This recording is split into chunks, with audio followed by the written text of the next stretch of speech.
예수께서 다시 두로 지방에서 나와 시돈을 지나고 데가볼리 지방을 통과하여 갈릴리 호수에 이르시매 사람들이 귀먹고 말 더듬는 자를 데리고 예수께 나와 안수하여 주시기를 간구하거늘 예수께서 그 사람을 따로 데리고 무리를 떠나사 손가락을 그의 양 귀에 넣고 침을 뱉어 그의 혀에 손을 대시며 하늘을 우러러 탄식하시며 그에게 이르시되 에바다 하시니 이는 열리라는 뜻이라. 그의 귀가 열리고 혀가 맺힌 것이 곧 풀려 말이 분명하여 졌더라. 예수께서 그들에게 경고하사 아무에게도 이르지 말라 하시되 경고하실수록 그들이 더욱 널리 전파하니 사람들이 심히 놀라 이르되 그가 모든 것을 잘하였도다. 못 듣는 사람도 듣게 하고 말 못하는 사람도 말하게 한다 하니라. 아멘. 오늘 말씀의 제목은 에바다, 열리라. 예수님의 기적 15번째 우리가 함께 은혜를 나누고자 합니다. 예수님께서 귀가 먹고 말이 어눌한 자를 고쳐주시는 내용입니다. 여러분 생각해 보세요. 듣지 못하는 거예요. 그리고 제대로 말을 못하는 거예요. 강단에서 선포되는 말씀, 하나님의 말씀을 들을 수가 없습니다. 사람들이 하는 말을 들을 수가 없어요. 또 말을 제대로 하지 못하기 때문에 입을 열어서 하나님을 찬양하지도 못하고 통성으로 기도할 수도 없는 그런 불쌍한 사람입니다. 그래서 우리가 하나님의 말씀을 들을 수 있고 또 입을 열어서 하나님을 찬양하고 기도할 수 있는 것 감사해야 되겠습니다. 그런 사람을 예수님께서 고쳐주십니다. 자, 그런데 오늘 본문 말씀을 가만히 보면 예수님께서 평소와는 좀 다른 모습을 우리가 발견하게 돼요. 다른 기적을 행하실 때와는 조금 다른 모습을 우리가 보게 되는데, 첫째는 예수님께서 그 사람을 따로 데리시고 무리를 떠나셨다는 거예요. 오늘 33절입니다. 예수께서 그 사람을 따로 데리고 무리를 떠나사라고 말씀하고 있습니다. 자, 왜 예수님께서는 사람들이 있는 곳에서 그 사람을 고쳐주지 않으시고 왜 그 사람을 데리고 따로 무리를 떠나셨을까요? 성경에 그 이유가 정확히 나와 있지는 않지만 하나님께서 우리에게 주신 상상력이라는 선물로 생각해 볼 수 있는 것이죠. 첫째, 예수님께서는 사람들에게 자신을 드러내거나 과시하지 않으셨다는 것입니다. 예수님께서는 사람들에게 자신의 능력을 보여주기 위해서 기적을 행하신 것이 아니라 병든 사람, 귀신 들린 사람을 불쌍히 여기셔서 그들에게 관심이 있으셔서 그들을 사랑하셔서 그들을 고쳐주셨다는 거예요. 그리고 둘째, 예수님께서는 그 사람과 1대1의 관계를 원하셨던 것입니다. 그 사람이 다른 사람들에게 시선과 마음을 빼앗기지 않고 예수님께 집중하기를 원하셨던 거예요. 그래서 그 사람을 데리고 따로 무리를 떠나신 것입니다. 조금 전에 우리가 찬양했던 것처럼 예수님께서 너를 엄청나게 사랑하셔서 사람들 보지 않고 하나님 바라보기를 원하신데 그 찬양 부른 것처럼 지금 예수님의 마음이 그런 마음이 아니었을까요? 사람들에게 시선과 마음이 향하는 것이 아니라 오직 예수님께 집중하기를 원하셔서 그 병자를 데리고 따로 무리를 떠나신 거예요. 여러분, 신앙이라는 것은 결국 하나님과의 나와의 1대1의 관계입니다. 우리가 교회라는 이름으로 예배 공동체로 모여서 하나님을 예배하고 섬기고 있지만 사실 신앙의 본질은 나와 하나님과의 관계라는 거예요. 나를 하나님께 인도해 준 사람이 있고 함께 하나님을 예배하는 사람들이 있지만 내 믿음이 중요한 거예요. 하나님을 나의 하나님으로 고백할 수 있어야 한다는 것입니다. 나를 사랑하사 나를 구원해 주신 하나님, 나를 엄청 사랑하셔서 나와 함께 하신 하나님, 영원토록 함께 하신 하나님, 나의 탄식 같은 기도에 귀를 기울여 주시는 그 하나님, 그 내가 사랑하는 하나님과의 1대1의 관계인 것입니다. 저는 모태신앙으로 어릴 때부터 신앙생활을 했는데요, 오랜 세월 하나님은 나의 하나님이 아니었어요. 나의 어머니의 하나님, 목사님의 하나님이셨어요. 그러다가 제가 중학교 3학년 때 이제 어떤 사고를 당해서 이제 생명이 이제 위험한 그런 지경에서 하나님을 인격적으로 만나고, 그때부터는 하나님이 나의 하나님이 되셨어요. 하나님이 내 마음속으로 들어오셨어요. 그 사람의 자전거가 내 마음속으로 들어왔다, 뭐 이런 광고 카피가 있는데, 하나님께서 내 마음속으로 들어오셨어요. 하나님이 나를 사랑하시고 나를 위해서 예수님께서 십자가에서 돌아가셨다는 사실이 믿어지게 되었습니다. 얼마나 감사했는지 몰라요. 마음이 뜨거워졌어요. 자, 그런데요, 그 믿음, 그 감사가 오래 가지 못하더라고요. 얼마 가지 못해서 냉랭해지더라고요. 식어지는 거예요. 왜 그랬을까? 나중에 생각해 보니까 하나님을 만나는 체험 후에 하나님과의 친밀한 교제가 따르지 않았더라고요. 여러분, 눈에서 멀어지면 마음도 멀어진다, 그런 말이 있잖아요. 몸이 멀어지면 마음도 멀어진다. 우리가 누군가를 가까이 하고 그 사람에 대해서 잘 알기 위해서는 자주 만나야 되는 거 아닙니까? 하나님도 마찬가지예요. 우리가 하나님을 더 깊이 알기 위해서, 하나님을 더욱더 사랑하기 위해서는 하나님을 만나야 돼요. 지속적으로 하나님과의 친밀한 교제를 통한 관계가 필요하다는 것이죠. 하나님과 독대하는 시간을 갖는 것이 중요한 것입니다. 하나님 앞에 내가 홀로 서는 시간.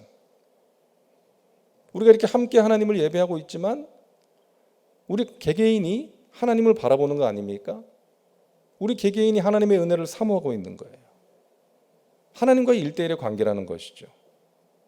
그 관계가 더욱더 깊어지고 친밀해지기 위해서 우리는 하나님과 독대하는 그 시간을 가지는 것이 필요하다는 것이죠. 우리 예수님께서도 복음을 전하시고 많은 병자들을 고쳐주시는 바쁜 일정 속에서도 날마다 한적한 곳으로 물러가는 습관이 있으셨습니다. 날마다 물러가서 기도하신 거예요. 하나님과 독대하는 시간을 갖기 위해서 그렇게 하신 것이죠. 여러분 잘 아시는 종교개혁자 마틴 루터는 이런 말을 했습니다. 나는 해야 될 일이 너무 많아서, 너무 바빠서 많은 시간 기도하지 않을 수 없다. 너무 바빠서 기도를 못하는 게 아니라 너무 바쁘기 때문에, 해야 할 일이 많기 때문에 그 일을 제대로 하기 위해서, 하나님의 뜻대로 하기 위해서 나는 많은 시간 기도하지 않을 수 없다는 거예요.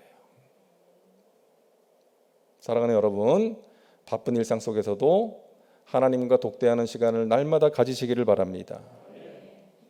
이것은 천사도 가지지 못한 특권이에요.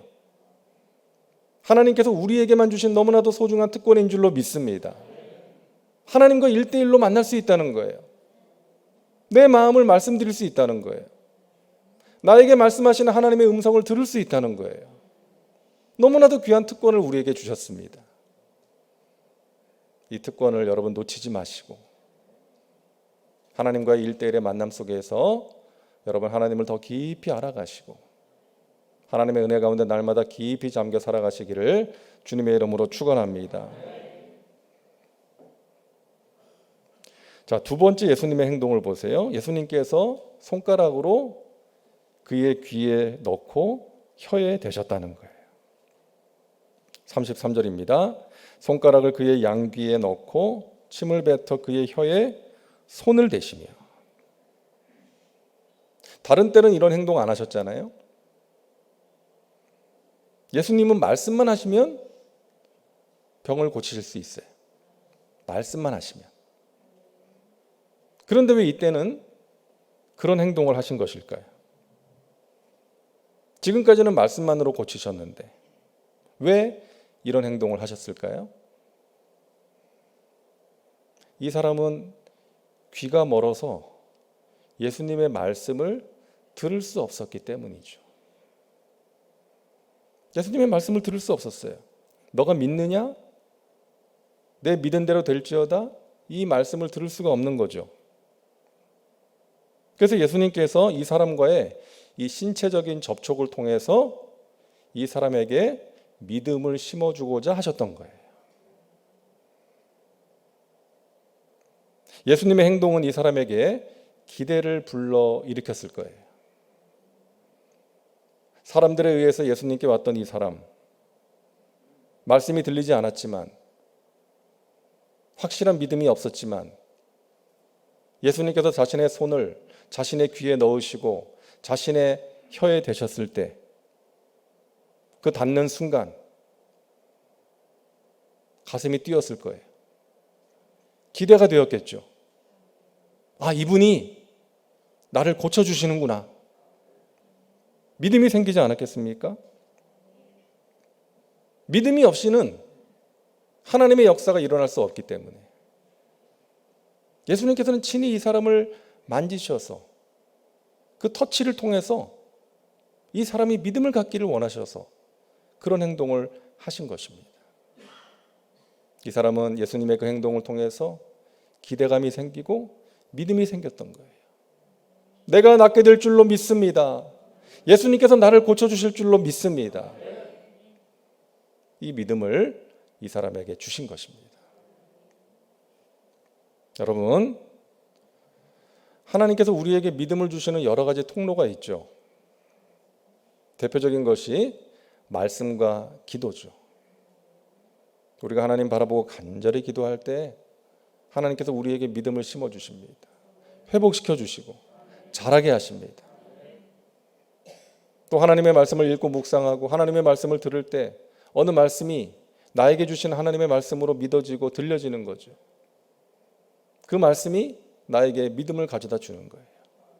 주님, 저에게 주신 말씀대로 될 줄로 믿습니다. 이 믿음이 생기는 거죠. 예수님께서 우리를 그런 식으로 터치하시는 거예요. 만지시는 거예요. 그렇게 우리에게 믿음을 더해 주시는 것입니다.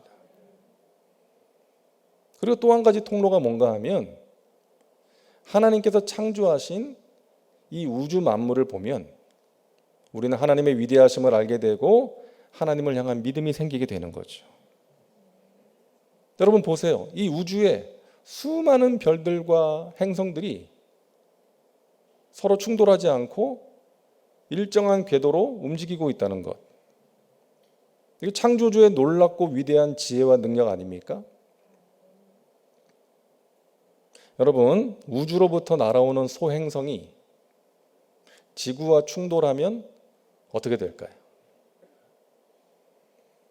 예를 들어서 지름이 100m짜리 소행성이 지구와 충돌하면요, 도시 하나가 사라진대요. 지름이 100m짜리 소행성.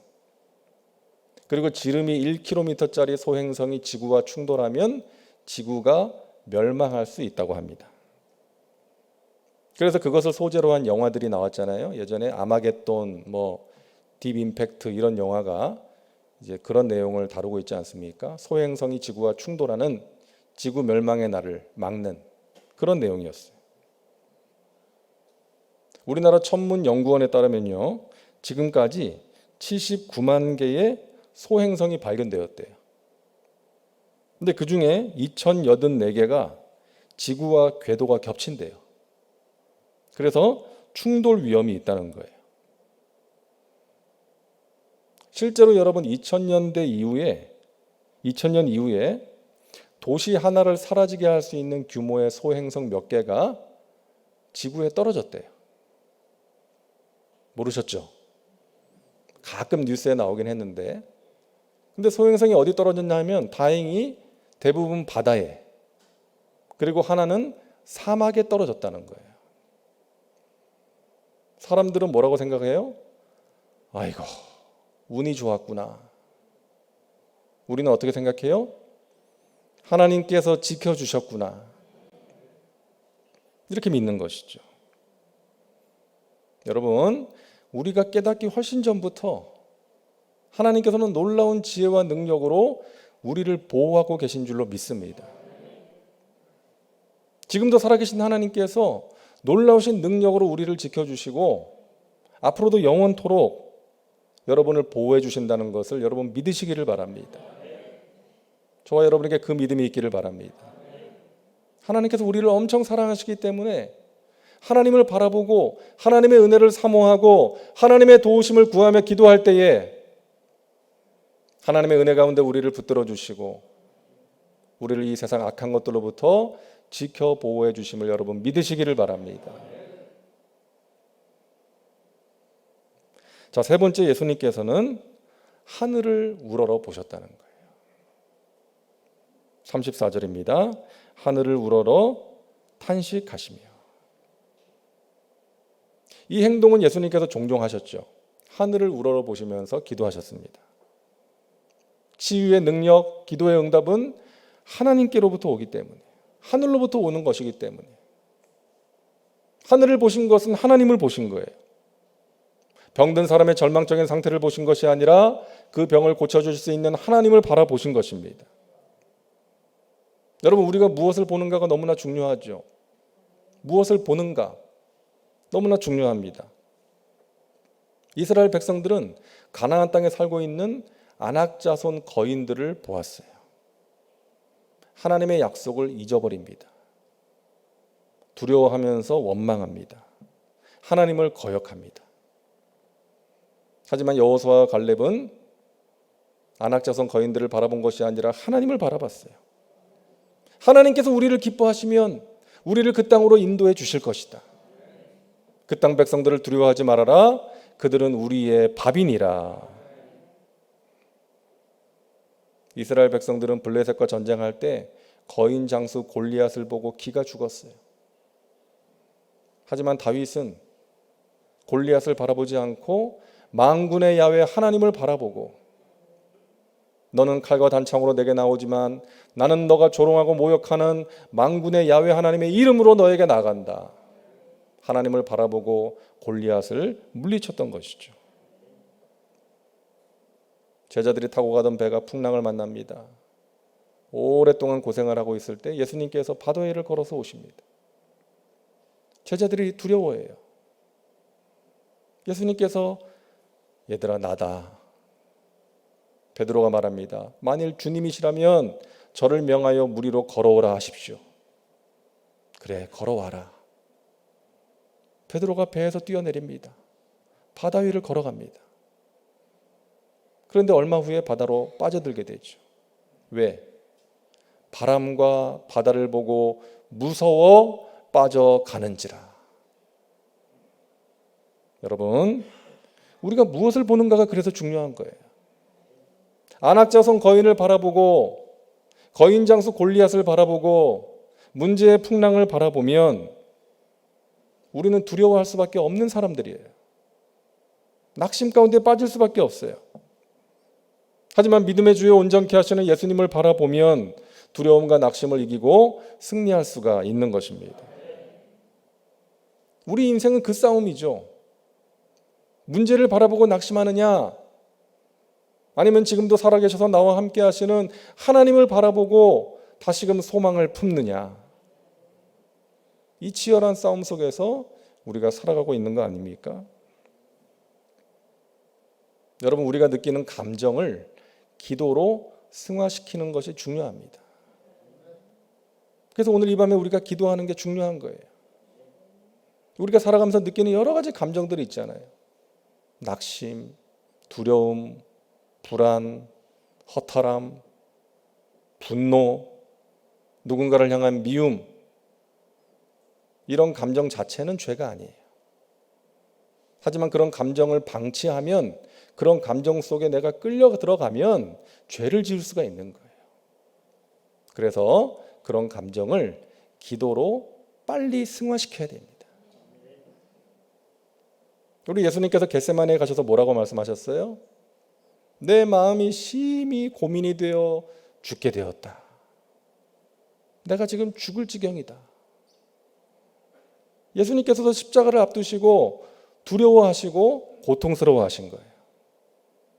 하지만 그 감정을 방치하지 않으시고 겟세마네에 가셔서 땀방울이 핏방울이 될 정도로 간절한 기도를 올리셔서 그 감정을 다스리실 수가 있었던 거예요.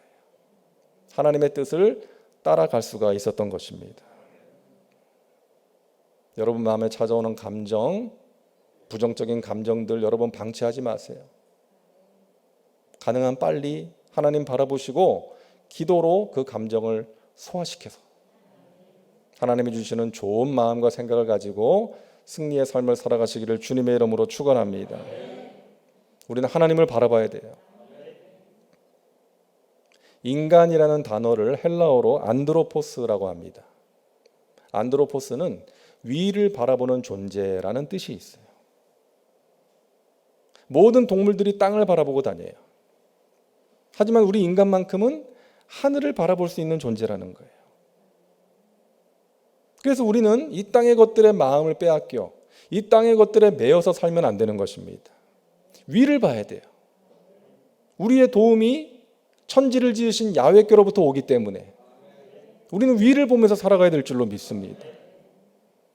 사방으로 우겨쌈을 당해도 하늘은 뚫려 있기 때문에 우리는 하늘을 바라보고 하나님 바라보고 기도해야 될 줄로 믿습니다. 이 밤에 우리가 위를 바라보고 간절한 마음으로 기도할 때 하나님께서 우리에게 은혜를 베풀어 주시고 우리의 기도 가운데 가장 좋은 것으로 응답해 주심을 믿으시기를 바랍니다. 자, 마지막 네 번째로 예수님은 탄식하셨어요. 34절입니다. 하늘을 우러러 탄식하시며 그에게 이르시되 에바다 하시니 이는 열리라는 뜻이라. 여기서 탄식은 불쌍한 마음으로 나오는 신음소리예요. 불쌍히 여기는 마음으로 내는 신음소리. 예수님께서는 이 사람을 불쌍히 여기셨어요. 듣지 못하고 말 못하는 이 사람 너무나 불쌍하잖아요. 그 마음으로 그에게 에바다 열리라 하셨을 때 그의 귀가 열리고 혀가 풀려서 정상적으로 말을 하게 되었던 것입니다. 예수님께서 베푸신 모든 기적의 동기, 근원은 불쌍히 여기는 마음이었습니다. 이 마음이 우리에게도 필요한 줄로 믿습니다. 불쌍히 여기는 마음. 하나님을 알지 못하고 죽어가는 영혼들을 불쌍히 여기는 마음. 하나님을 믿는다고 하지만 하나님의 말씀과 상관없이 살아가는 사람들을 불쌍히 여기는 마음. 하나님의 영광을 드러내지 못하고 오히려 하나님의 마음을 아프게 하는 사람들을 불쌍히 여기는 마음. 아픈 몸을 가지고 힘겹게 살아가는 사람들을 불쌍히 여기는 마음. 그 마음으로 우리가 기도해야 되는 것입니다. 광화문에 가면 세종대왕상이 있고요. 여의도 공원에도 있더라고요. 훌륭한 왕, 우리나라 사람들이 존경하고 인정하는 왕, 세종대왕. 한글을 만들고 많은 일들을 이루었기 때문에 그가 위대한 왕이 되었죠. 그 근본에는 뭐가 있었어요? 애민 정신이 있었습니다. 백성들을 사랑하고 불쌍히 여기는 마음이 있었기 때문에 그가 그렇게 많은 업적을 남길 수가 있었던 것이죠. 배운 사람, 귀족들만 누릴 수 있는 여러 가지 혜택들을 누리지 못하는 이 백성들을 불쌍히 여기는 마음으로 한글도 만들고 여러 가지를 만든 거 아닙니까? 여러분, 똑똑하고 유능한 사람도 이 시대에 필요하지만 이 세상을 바꾸는 사람은 사랑의 사람인 줄로 믿습니다. 불쌍히 여기는 마음, 이 나라를 사랑하는 마음으로, 주님의 교회를 사랑하는 마음으로, 또 내 주위에 있는 사람들을 사랑하고 불쌍히 여기는 마음으로 기도하고 내가 할 수 있는 일에 최선을 다하는 사람을 통해서 하나님께서 선하신 뜻을 이루어 주시고 하나님의 은혜의 역사를 베풀어 주심을 믿으시기를 바랍니다. 우리가 누군가를 위해서 기도할 수 있는 것은요, 그 사람을 불쌍히 여길 때 가능한 거예요. 우리가 누군가의 잘못을 용서해 줄 수 있는 것은 그 사람을 불쌍히 여길 때 가능한 거예요. 그 사람이 악해서 그런 것이 아니라 약해서 그런 것이다. 그런 마음으로 불쌍히 여기는 것입니다. 우리가 서로를 불쌍히 여김으로 기도할 때 하나님께서 우리의 기도를 통해서 귀한 은혜의 역사를 베풀어 주실 줄로 믿습니다. 야고보서 5장 16절에 이렇게 말씀하잖아요. 그러므로 너희 죄를 서로 고백하며 병이 낫기를 위하여 서로 기도하라. 의인의 간구는 역사하는 힘이 큼이니라. 따라하세요. 죄를 서로 고백하라. 고백할 때 용서받을 수 있어요. 그래서 우리는 우리의 죄를 하나님께 고백해야 되고요, 잘못한 사람한테도 고백할 수 있어야 됩니다. 서로 고백해야 돼요. 따라하세요. 서로 기도하라. 서로 기도하라는 거예요. 병이 낫기를 위해서 서로 기도하라. 의인의 간구는 역사하는 힘이 큼이니라. 여러분, 우리가 이 밤에 좀 이따가 중보기도 할 때 아프신 분들, 고통 가운데 있는 분들을 위해서 우리가 간절히 합심하여 기도할 때 우리 의인의 간구, 의인은 어떤 사람이에요? 하나님을 믿고 따르는 사람이 의인이에요. 죄가 없는 사람이 아니라. 그런 사람은 한 사람도 없죠. 성경이 말하는 의인은 하나님을 믿고 따르는 사람, 하나님의 말씀대로 살기 위해서 몸부림치는 사람이 의인이에요. 그러한 의인의 간구는 역사하는 힘이 큼이니라. 우리의 기도가 큰 역사를 이루게 될 줄로 믿습니다. 여러분, 서로를 불쌍히 여기심으로 기도해 주시기를 바랍니다. 그럴 때 우리의 공동체가 더욱더 하나님을 기쁘시게 하고 하나님의 사랑으로 행복한 공동체가 될 줄로 믿습니다. 오늘 예수님의 모습을 통해서 우리가 깨달은 내용들 우리가 잘 적용해서 하나님이 행하시는 은혜의 역사를 우리 각 사람이 또 우리가 함께 체험할 수 있기를 주님의 이름으로 축원합니다. 기도합니다. 사랑과 은혜가 풍성하신 하나님, 우리가 하나님을 바라봅니다. 이 밤에 하나님을 바라보고 기도합니다. 하나님께서 행하실 일을 기대하며 기도합니다. 주님, 지금도 살아계셔서 우리와 함께 하시는 주님, 우리의 기도를 들으시고 놀라운 은혜의 역사를 베풀어 주시옵소서.